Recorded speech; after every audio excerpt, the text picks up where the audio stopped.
You are about to journey against the current of contemporary thought and beyond the troubled waters of daily news to the very source of our extraordinary culture. You are going upstream with Cashill and Edge. You know, Mr. Roy Edge. Hey, Jack Cashill. Co-star of Upstream with Cashill and Edge. I love that podcast. Great idea. I was thinking about you yesterday, and actually in a positive light. Really? Yes. How'd that happen? Well, I'm doing the audiobook for my forthcoming book called Untenable. It's the true story of white ethnic flight from America's cities. That's right. It'll be out in July. And I did the audiobook against the advice of the publisher, who preferred to just ship the project out, wipe their hands of it, get a few grand, and sell the rights. But I was telling them this is a memoir, and it's a memoir set in Newark, New Jersey, where I grew up, and that's the language I speak, the world I know. It just would strike me as artificial. Who are they going to get? Who could do me, right? I don't know anybody who would. Right?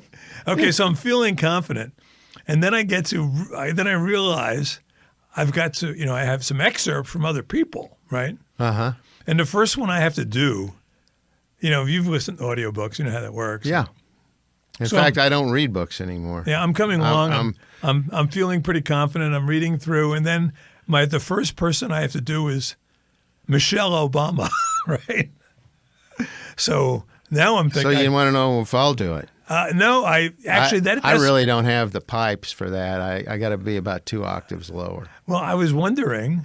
Then I was thinking about this, and I did a half-assed job. I mean, there's no doubt about it. But then I was wondering, even if you were a serious professional voice actor like yourself, how would you do Michelle Obama? If I had to read the characters? Yeah. Everything depends on the context. Uh-huh. Because that's a sticky wicket, man. Maybe you could get the Dilbert guy to do it. Yeah, he's got a lot of time on his hands anyhow, right? Yeah. I don't know how that's Scott Adams. I don't know how he's in tight now with the black community. They're he's simpatico. You quote it, I would say. Oh, right. It is. And read it in Jack Cashill voice only, without any fancy, funny stuff going on with the inflections or anything. Well, here's how I handled it. The problem with that is that and do it as a male. Then you have to say quote, unquote. They don't do that in audiobooks. Typically, the audiobooks I've heard, the guys talk like hushed, right? Yeah. Not like hi, but hushed, right?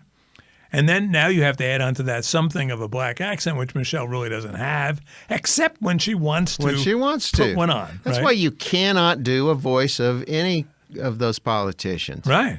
They'd be like, okay, you got Hillary. So do I do the, I ain't no ways tired? No, I said Hillary. No, that's her. Yeah, in Arkansas, right, on the campaign trail. Michelle's even worse. I mean, yeah. All her life she was accused of talking like a white girl, and then, but when she's on the book tour for Becoming, or when she's out trying to get votes, it's you all this, you all that. And, And the subject in question was she's talking about white flight. Y'all running from us. Y'all still running from us. You don't like the texture of our hair or the color of our skin. This is what she's saying, right? Ah, wow. I mean, it's appalling, and it's 180 degrees wrong, as I point out. But it is, I got to try to imitate that, and next thing I know, I'm doing some old Jewish guy. I can't do that. Trying to do an Irish accent. I can't do that. So what pulls the book I did all that in the 80s. I know you I did. can't do it anymore. No, you can't. Well, you weren't, I couldn't just pull you in to do the accents anyway. You'd probably throw in like, Yosemite Sam on me. That's right. And then... And Michelle said, listen, I say, listen, boy. No, that's not Michelle. I needed a producer there all the time, but it would have been too expensive, and they just can't live with it. But, we were talking off the air, and you raised an interesting point, and that is we've entered a new era.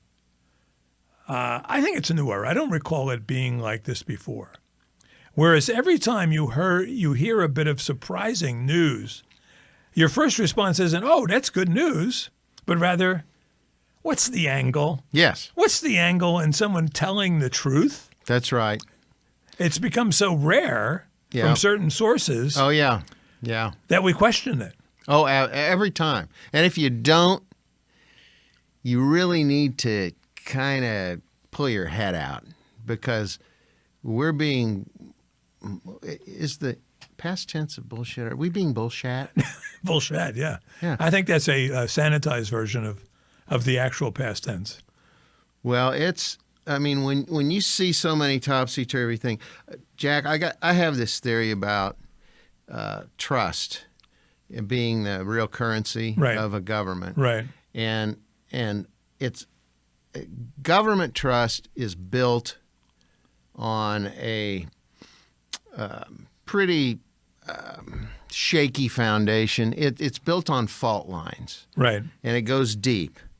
And for many, many years, and to the point where I think they just started overplaying their hand like they always do, Right. taking advantage of it.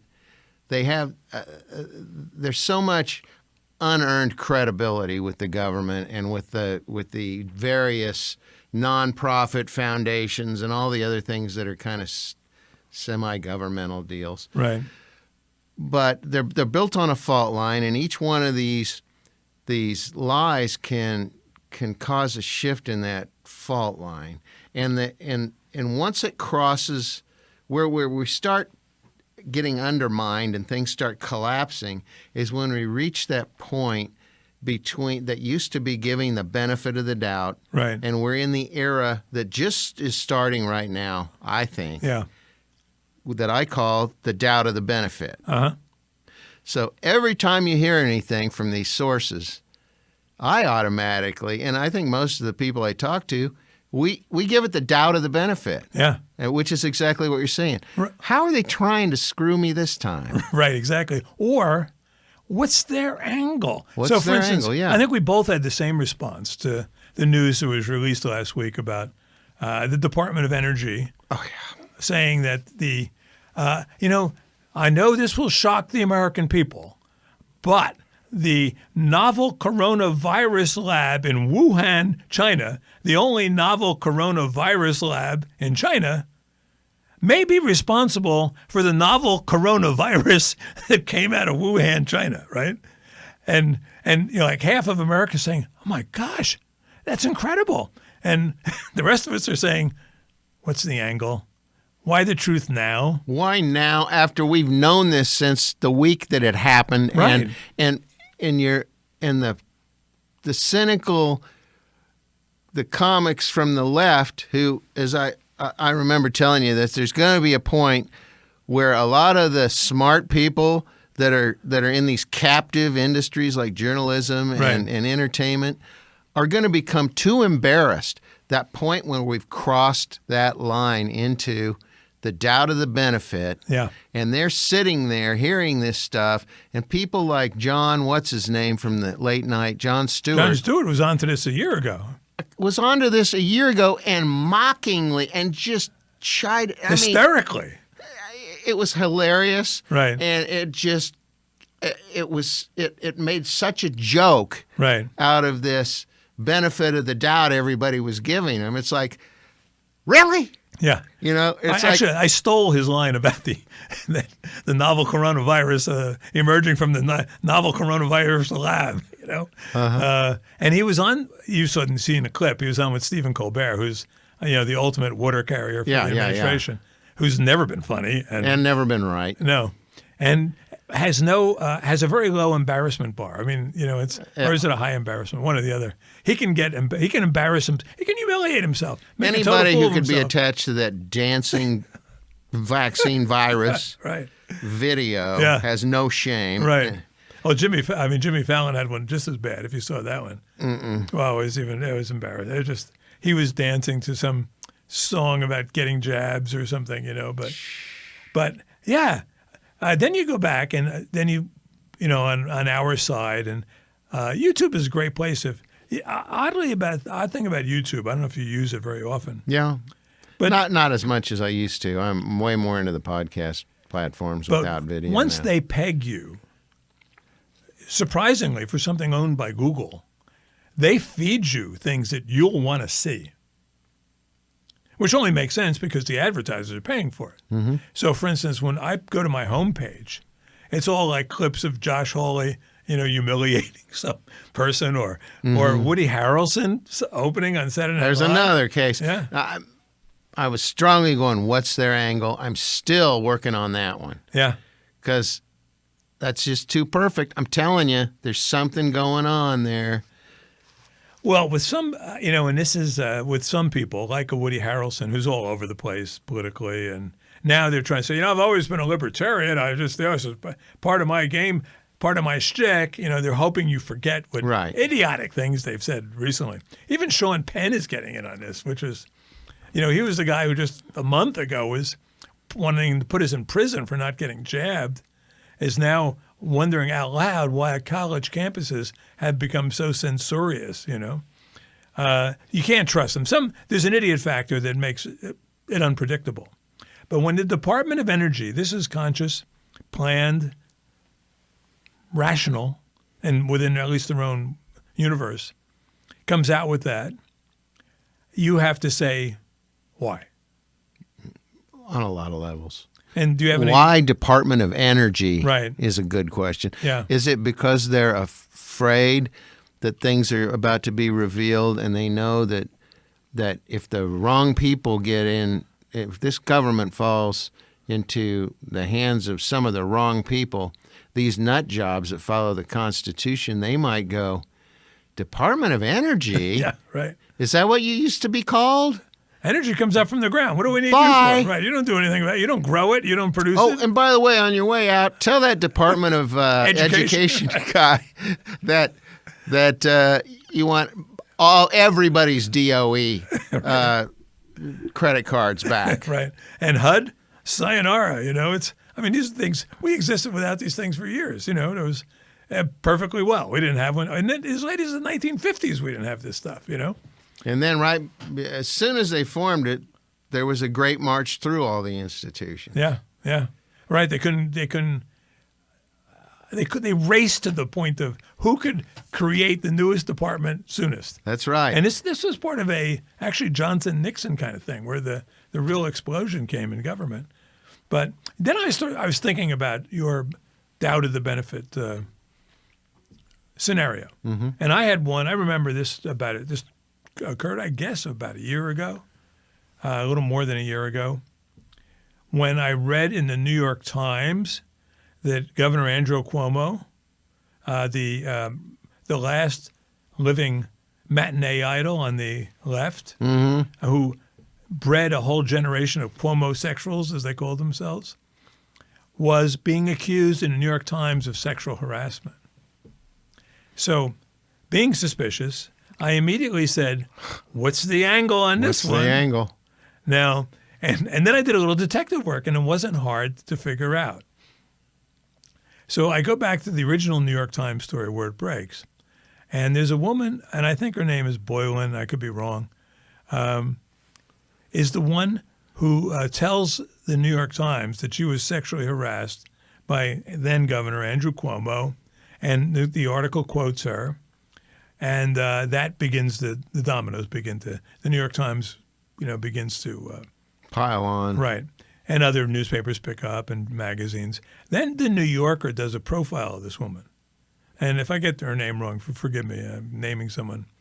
And it turns out, and they get this right up front. And they said, Ms. Boylan was a Hillary Clinton supporter, right? They add this, it's kind of a gratuitous detail. Then they add the killer detail. But some time ago, she became disillusioned with Hillary Clinton because of blah, blah, blah, blah, blah, blah, blah, right? Something that no leftist would become disillusioned with her for. It was a totally artificial reason. And then, I've watched enough Dateline NBC to know what happens when the guy kills his wife, right? And the police come to the home and they look, they don't see anything. There's no crime scene. The wife is missing. What's going on here? Boy, this house smells of Clorox, because the guy's been, and then they realize that he's been out wiping all the stains up. He's always been very fastidious.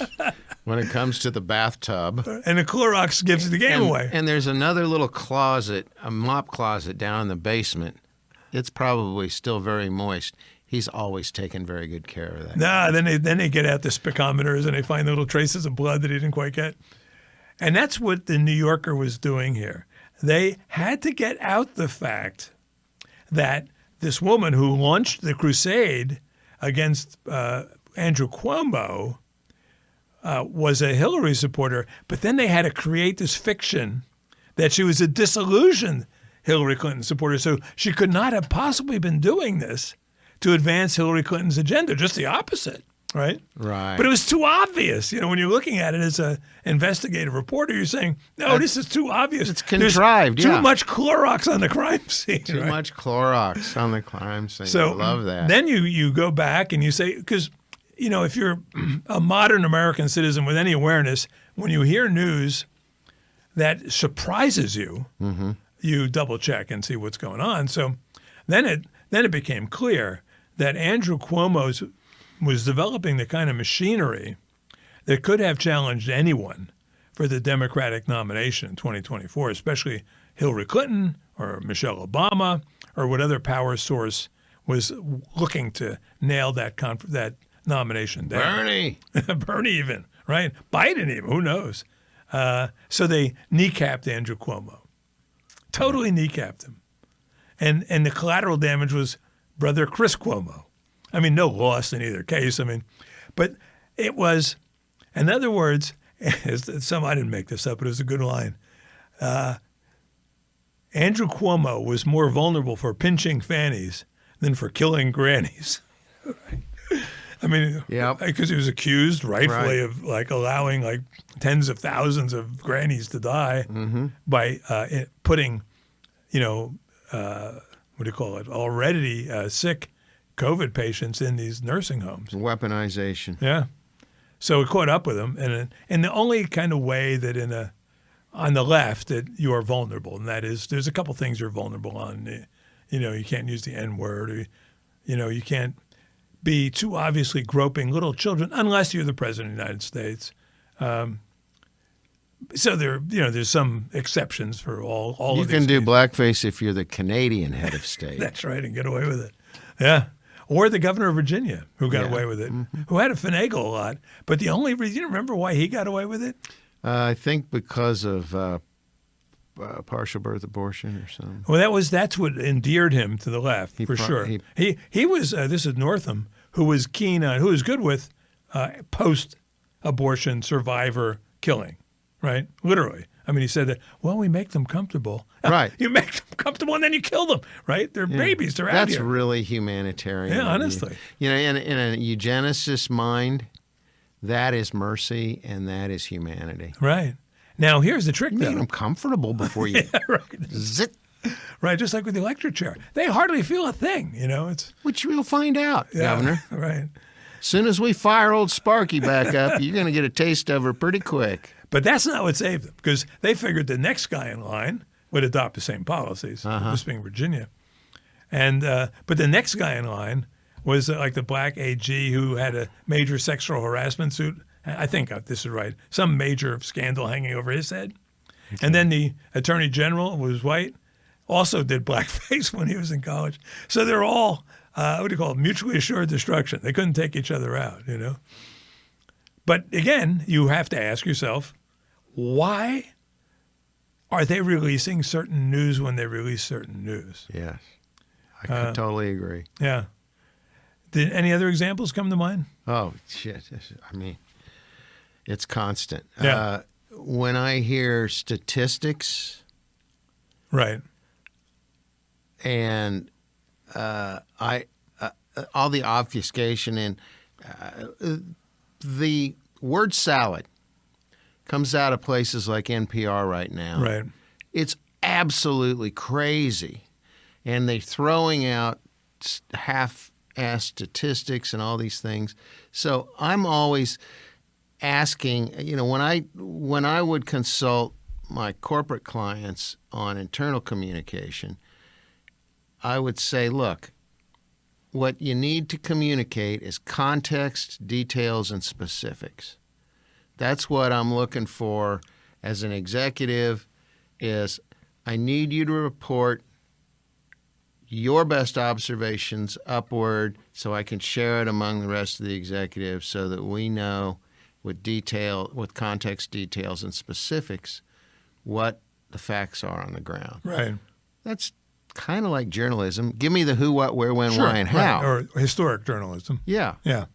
Well, this stuff I don't even hear it because it doesn't have any of those foundational principles behind it. Yeah. They're not telling you who paid for this, what the scale of this survey was, when it was taken. They just grab some headline, some soundbite that's intended to do what everybody who still gives the benefit of the doubt eats that up. Well, they said people hate Donald Trump now. 80%. There you go. Yeah. And it's like, so that meant something to you? And it doesn't matter what it is. They throw out what they want to do. And now it's become that way with every single news item. Right. They get away with it and they keep. Until they can't get away with it anymore. And then they have to find a strategy to release that information. This happened with the Steele dossier. It happened with the Mueller report. It happened. And they have to prepare the groundwork. Mm-hmm. So they're not the ones holding that bag and looking stupid. Exactly. And so they could say, oh, that's old news. Or, right. Oh, we reported on that last month. We were saying that and blah, blah, blah. So, for instance. They've gone from that's debunked to, oh, we covered that a long time That's ago. old news. Yeah. Let's move on. Just like they were saying after the revelation that there were pundits out there saying after the revelation that the coronavirus came from the coronavirus lab, where you might expect it to come from, and they were literally saying, that's old news. And we have to focus on the future. We have to focus on health. But there was Donald Trump. I got to give him credit for this. In 2020, in March of 2020, standing up there saying, yeah, we know. He said it came from the lab in Wuhan. And they said, how do you know that?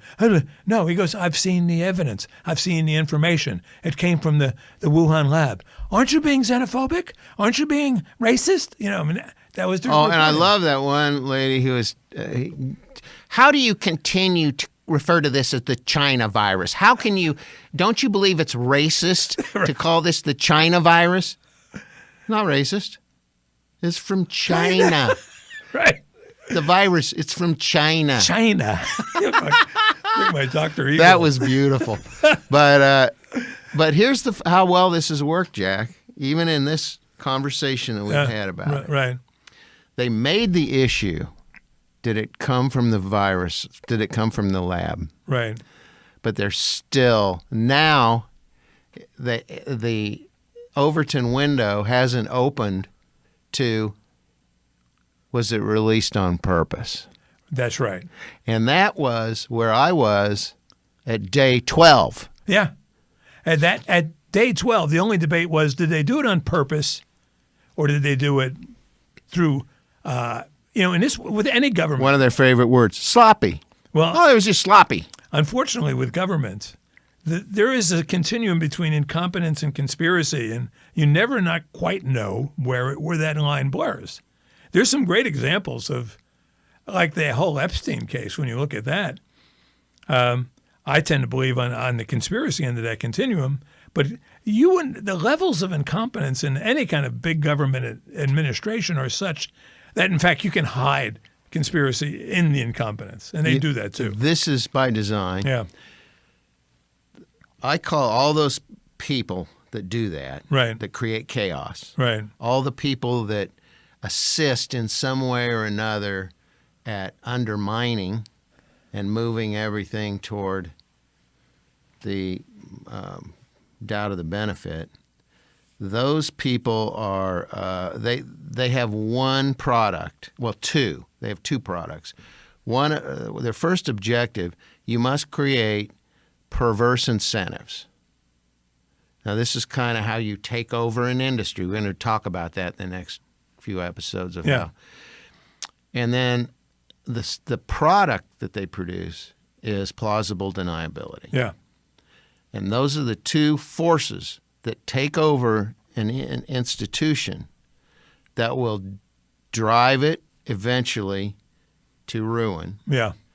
You know, when it and the first part of that ruin has already happened, that's where we no longer give them the benefit of the doubt. So there's a trust deficit, and the tectonic plates are shifting. Well, these institutions don't get fixed after they reach the tipping point and the stuff is shifted. What that really tells you is this whole thing got to go. Right. And then you got to start from scratch. Yeah. And as somebody who's been in businesses with good and bad results and a lot of the same challenges that anybody who walks into an empty, like when you walk into a room and there's an empty computer, used to say empty page, but right. don't have those anymore. But that plausible deniability is what lets these things go on for decades and decades, and then we wake up and it's all undermined and there's nothing there. So if you're in the FBI, for instance, you hire as your front man classic obfuscators. Yes. Like Christopher Wray. Yeah. Who's as elusive as a snake. I mean, you can't pin him down. You need like a little stick with a head on it to get him to answer a question. It's amazing. Like that too. He's good at it. At that. Unlike, say, someone KGP, whatever her name is, Ms. Jean-Pierre or whatever. Oh, yeah. I mean, who's terrible at her job. But Kareem Jean-Pierre or Jean-Paul, whatever. But KGP. Yeah, I was watching him being interviewed by Brett Baer, who was trying to do a good job, but he couldn't nail him down. Ah. Or then you have amateur obfuscators who aren't prepared for it, like DeMar Hamlin. This is the fellow who played for the Cincinnati Bengals or Buffalo Bills rather, and fell over dead before being revived. By the way, there's something going on there? Because I don't even believe any of that narrative that's going on with him right now. Well, this is the issue, and so for instance, they allowed him to be interviewed by Michael Strahan, I believe his name is, who's actually a pretty good interviewer, and he asked the question, and again, when something like this happens, you're surprised that he was allowed to ask the question. This is, I believe, ABC. And he says to him, did they ever tell you what happened to you or why it happened? Now Hamlin is caught off guard. He's an amateur. He's a 24-year-old jock. I mean, he's not prepared for this moment. Christopher Wray has probably taught classes on obfuscation. And Hamlin says, he pauses and says, I'm paraphrasing, but I'm really close. He goes, I don't want to go there. Right? Just a simple question. What happened to you? I don't want to go there. Why don't you want to go there? Well, probably because someone told you not to go there. Now, Strahan should have followed up with the question, why don't you want to go there? Why? Mm-hmm. But what happened, and he probably did, because you see an abrupt edit in the tape, and now he's on to some other question altogether, much too abruptly. But so when something is presented to you as a possible source of information and you get excited for a moment, then you have to ask yourself, what's the motive here, right? And the motive here was I don't think they were expecting him to be asked that question. And then when he was asked it, then they've got to recalculate and then probably recalculate it in the editing suite. Okay, Jack, 5 years ago versus today. Yeah. You probably have been giving the doubt of the benefit for well over 5 years. Yeah. But at that point, 5 years ago, what percentage of people hearing that interview would be as doubtful as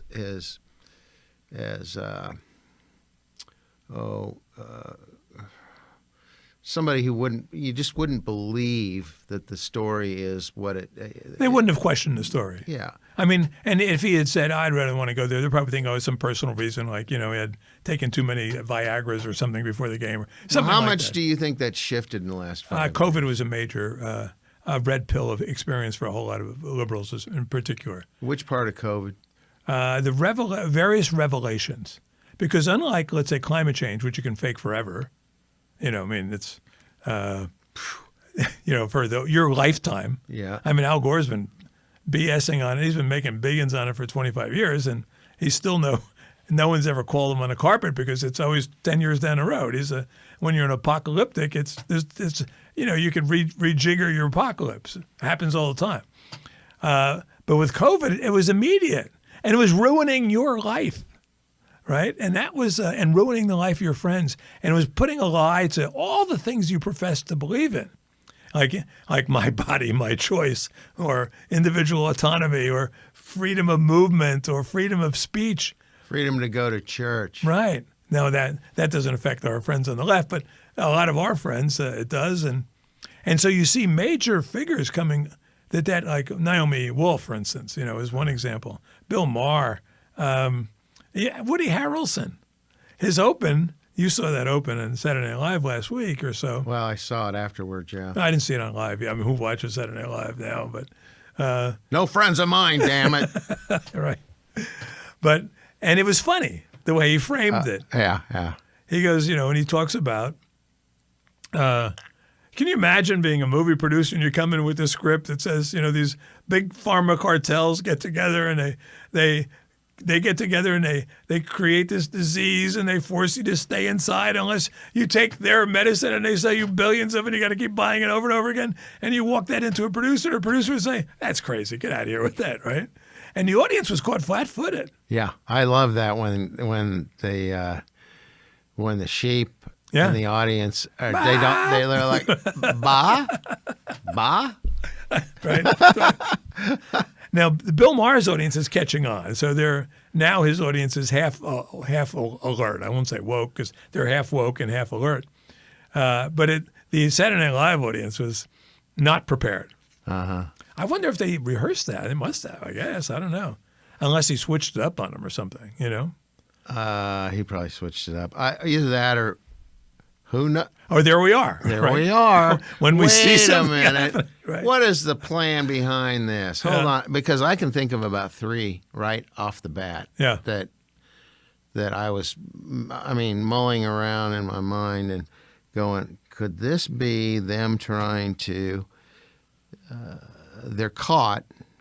It's coming out. You always have these. You wonder, well, where's all these investigations and what role do what politicians have going on behind the scenes? It's all, and you're thinking, are they doing that one trick out of their book where they mock the true crimes that they committed as to make it sound so ridiculous that people are embarrassed to continue to bring up the subject? They do that perpetually. No, you're absolutely right about that. What they do now is they make it a comic punchline, right? So that when it is revealed, people always do that. Big Pharma always does that. They always form cartels. They always force you to stay inside unless you take the jab, and they sell you copy after copy after copy, or shot after shot after shot. I don't know that Woody Harrelson's in on that. Although, his father was accused of being one of the people on the grassy knoll in Dallas. His father was a convicted murderer. I believe he went to the electric chair, didn't he? I don't know that, but I knew he was in trouble. But what you just said is another conspiracy connection, because it would be the deep state who was involved in JFK's sudden departure, and it would be that same deep state that is trying to create some kind of a escape valve from the truth there. Yeah. Well, and the deep state isn't any deeper than it was in 1963, but it's broader. It's like the River Platte. It's now like 3 inches deep and a mile wide. But they are, and I don't know to what degree they're controlled. I was reading David Mamet's book. Do you know David Mamet? Mm-hmm. Brilliant guy. Here's the red-pilled guy, He was a very prominent film. Long time ago. He red-pilled about 14 years ago. Oh, even longer even. Actually, he came out as the red pill first came out in Rolling Stone. I'm no longer a brain-dead liberal, or I think something to that effect. But you could see it coming, in, for instance, his 1997 movie, Wag the Dog, right? Which is, I'm watching Ukraine now. I'm thinking, who's directing this show? Is it the Dustin Hoffman character? Have you seen Wag the Dog recently? No. You need to. Been a long time. I would recommend that to everyone. It is a very sophisticated movie. It's basically how they create some war in the Balkans to distract from like a local regional. Well, Jack, maybe we should get a hold of one of the smaller independent theaters. Yeah, and have a Wag the Dog party. And have a Wag the Dog. We could have this Cashill and Upstream with Cashill and Edge screening every once in a while. Yeah, that's not a bad idea. And we could pick some of these great films that have accidentally come to the fore again. Right. And we could serve some, squeezins and stuff. Well, but David Mamet wrote the screenplay for that, and it's very sophisticated, very clever. He's a very bright guy. When I'm reading his book saying, gosh, I wish I could write like that, man. In my good days, maybe. Well, he must be good. Yeah. And he is, I say, one of his movies, for instance, is Glenn Ross. A lot of people have seen that. Always Be Closing, ABC. But Baldwin was brilliant. Yeah. He could play a son of a bitch pretty convincing. Pretty convincingly. Not much of a stretch, but. And Lemon was pretty good, too, in that film. Baldwin can make believe he's yelling at his 11-year-old daughter, and just smooth right into it. At least he didn't shoot anyone in the movie. But so he asked in his book, it's called Recessional. Is that what it's called? Recessional? Not Recessional. Who has it? Whose book? David Mamet's book.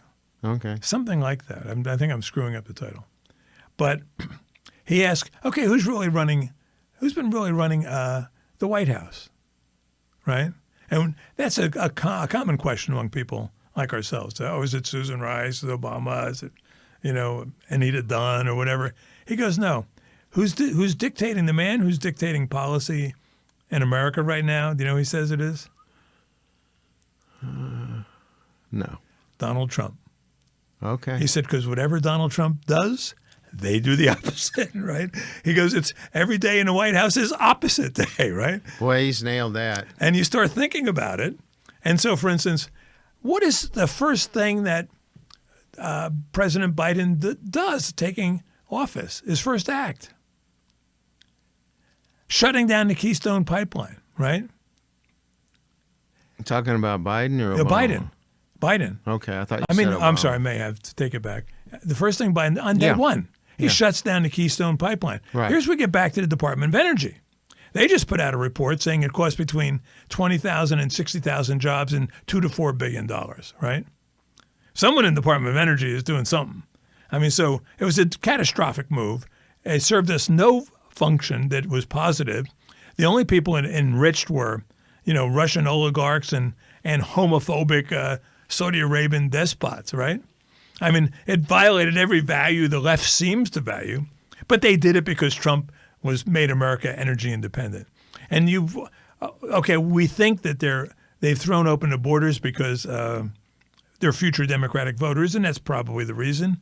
And yet now the Democratic mayors of big cities like Chicago and New York, no longer Lori Lightfoot, by the way, I think, one good bit of news, are saying, what are you doing to us? You're just sending all these people our way. And might they have done it just because to despite Donald Trump? And you go down one policy after another, just like we said with COVID. Donald Trump wanted to open his schools in August of 2020. And they did that to spite him. Well, it has appeared to me, connecting dots throughout this whole period, that there is a lot of that going on. So, there are other more subversive reasons for doing what they've done, and it probably, serves someone's interest or someone's benefit. But I have doubt about the benefit now. I begin to think that maybe Mamet is onto something. Maybe the whole Democratic policy of the last 6 years has simply been like the Bizarro World version of the presidency. Remember Bizarro World? Mm-hmm. Well, that goes with my theory about zero sum and zero base thinkers, because if the left party is zero sum thinkers, like I would say, they only see the pie. Right. and they're Their not portion of it. thinking about growing the pie. Right. They're not thinking about protecting the pie. They're thinking about, how do I get mine, and how do I make sure my piece is bigger than the other guys? Right. And how can I scratch other people's backs with these other pieces of pie? Because, we got to keep this pie game going. But yeah, these are zero. The builders, the entrepreneurs, the classic, the natural law people, the constitutionalists.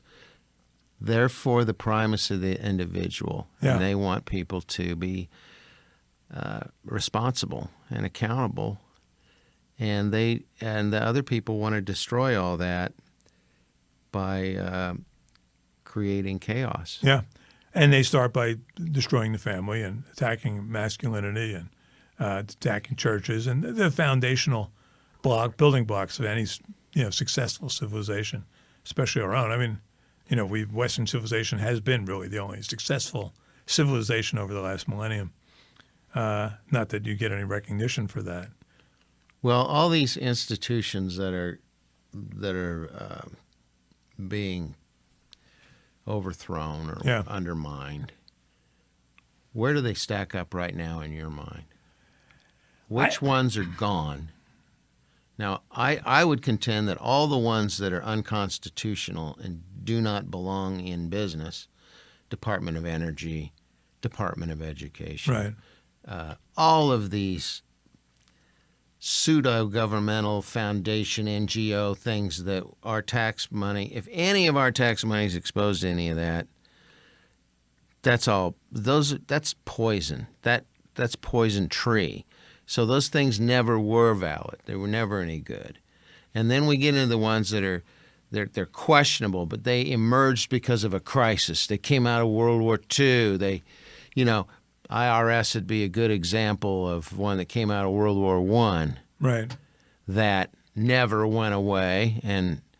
Well, I would say, to that point, and it's a good question, and I think one that we could take up in a future episode, especially the one institution that we know now is irremedial. What's the word that Hillary used? Irremediable? Irredeemable. Irredeemable was the word. Yeah, irredeemable. I took that personally. Yeah, me too. Or deplorables. Yeah. The collective deplorables. And the thing is, when you put the word deplorables down, it doesn't, it gets a red underline because it's never been used as a noun before. She invented a noun. Uh-huh. Higher ed, gone, shot, right? Oh, that's not even worth. It's odd because a friend of mine said the other day, he sends me an email saying, did you know that at the University of Pennsylvania, 99.7% of faculty donations in 2020 went to the Democrats, right? And I said, this is incredible. I know the 0.3%. I edited his book. It's Dr. Stanley Goldfarb. His book was Take 2 Aspirin and Call Me in the Morning. Take 2 aspirins and call me by my pronouns. An attack on woke medicine, which scary, scary book. That's a competitor for that academia. Right. I know the 0.3%. I probably know all the 0.3% in academia. At a place like my wife's a professor at UMKC, there's not a handful of conservatives there. I know them all. And I haven't been to a function in 20 years. That's gone. But there are some that I think are not irredeemable, like the FBI, like the military, Department of Justice, maybe, I don't know. But I think our job as you and I, which I think we will do personally before our career as podcasters is through, is to salvage the redeemable and to scrap the irredeemable. That's right. That's right. We need to get into that academia because there's a lot to cover there. So let's save that for a future show. Yeah. Like the one an hour from now when I take my jacket off and make believe it's next week. That convinces everyone. That's really cut back my pot smoking because it's so hard to track. Yeah, right. When you do that. No, I don't smoke pot. I haven't smoked pot since I was a child. I gave up smoking pot before most people discovered smoking pot. Well, that's good because that crowd you ran with in college, you could have taken a wrong turn pretty easily. You know, you could have. In fact, I could do a whole show on the Summer of Love, but that's for another day. But anyhow, I think your general theory here, just if you could encapsulate your theory for those to take away with at the end of the show. The theory on the Doubt of the benefit? The doubt of the benefit. Every institution is founded on, unfortunately, tectonic plates that shift. So when you're coming in and you have all these great plans and these great systems, processes, and reports, and everything's going along fine, as we talked about before, everything eventually degenerates into a racket. Uh-huh. Well, with the media, the media is kind of the Richter scale or whatever that when the government when the institution becomes too corrupt, it's not serving the people anymore, and they can't hide that fact anymore. And the more information that they push out about it, the more ridiculous it sounds. Your normal Joe Sixpack will reach a point of no return, a tipping point, where he goes from giving what he hears from the government and from the media the benefit of the doubt, and he switches to the doubt of the benefit. Right. That place where we are firmly ensconced. Mm-hmm. And when that happens, everything is going to tumble because the quake is coming. That fault is too huge. My point is it can't be rebuilt after that point. And we shall see what happens in the near future, institution by institution, as the one paradigm shifts to another paradigm. Here on The Edge of Night. with Cashill and Edge on Upstream with Cashill and Edge. Hey, we'll be back next week. See you soon. See ya. And next week will come much sooner than you think, I think. But oh, man. Like about an hour from I now. hope the weather's still great next week. Hey, take care. Thanks a lot. And thanks to, by the way, to Real Media, which hosts our show here. It's a full-service production facility in Overland Park, Kansas. This place rocks. It does. And if I were a contrarian of any sort who wanted to give his business to a fellow contrarian, call Brad Barrow here at Real Media. And we'll see you again next week. Thanks a lot, guys. Thanks, Carly.